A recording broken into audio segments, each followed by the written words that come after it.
안녕하십니까.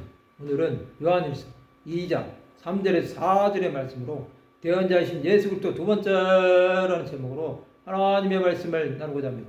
본 말씀은 우리가 그의 계명을 지키면 이로써 우리가 그를 아는 줄로 알 것이요 그를 아노라고 그의 계명을 지키지 아니하는 자는 거짓말하는 자요 진리가 그 속에 있지 아니하되 우리는 구원받은 성도들이 하나님과 교제하는 자들로서 빛 가운데 행해야 합니다. 성도는 하나님의 계명을 행해야 하는 것입니다. 그것도 빛 가운데 행하는 삶입니다. 하나님의 계명을 지키는 자는 하나님을 아는 사람이라는 것이 증거가 됩니다. 예수께서는 서로 사랑하는 새 계명을 주셨습니다. 그리하면 너희가 내 제자가 되리라고 말씀하셨습니다. 이것은 하나님께서 주신 십계명의 요약입니다. 하나님은 우리에게 교회 안에서 성도 안에 사랑하기를 원하십니다. 그 말씀은 우리에게 사랑의 사람이 되라는 것입니다. 우리는 하나님의 사랑이 다스리도록 하는 것입니다. 하나님의 계명을 지키지 아니하는 자는 거짓말하는 자입니다. 또 진리가 그 속에 있지 아니합니다. 진리는 예수 그리스도십니다. 이것은 하나님을 아는 것인가 모르는 것인가 또 하나님의 자녀인가 아닌가의 문제입니다. 진리가 없는 자는 예수와 함께하지 않습니다. 예수 그리스도의 제자들은 하나님의 말씀에 순종하여 계명을 지킨 것입니다. 예수께서는 나의 계명을 지키는 자라야 나를 사랑하는 자니 나를 사랑하는 자는 내 아버지께 사랑을 받을 것이요 나도 그를 사랑하여 그에게 나를 나타내리라 말씀하셨습니다. 계명을 지키는 것은 하나님의 뜻을 행하라는 말씀입니다.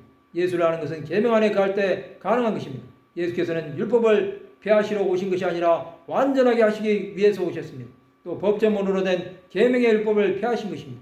구약의 율법으로 사는 사람은 하나님을 믿노라 합니다. 그러나 정작 진리 대신 예수 그리스도를 믿지 않았습니다.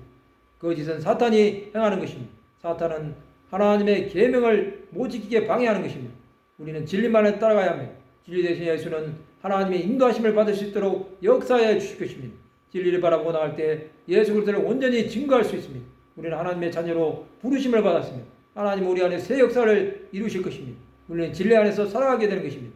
하나님께서 가까이 계시기 때문에 주의 모든 계명들은 진리인 것입니다. 하나님의 계명을 지키기 위해서는 하나님의 뜻을 알아야 합니다. 하나님의 뜻은 하나님의 말씀 안에 있습니다. 그 말씀 안에 계명이 있습니다. 우리 삶은 계명을 지킬 때 하나님의 은혜가 각자 위에 임하는 것을 보게 될 것입니다. 진리 대신 예수를 끝까지 따라가시기 바랍니다. 하나님을 알기에 더욱 힘써야 합니다. 하나님을 사랑하고 이웃을 사랑하는 것이 우리의 사명입니다. 예수께서 진리가 되셔서 이루신 구원은 하나님의 계명을 완성하신 것입니다. 하나님 아버지와 주 예수 그리스도는 성도들이 계명을 지키며 하나님의 사랑 안에 거하기를 원하십니다. 말씀을 마치고자 합니다. 하나님의 계명을 지킴으로 진리가 그 속에 있는 하나님의 백성들이 되시기를 주님의 이름으로 축원합니다.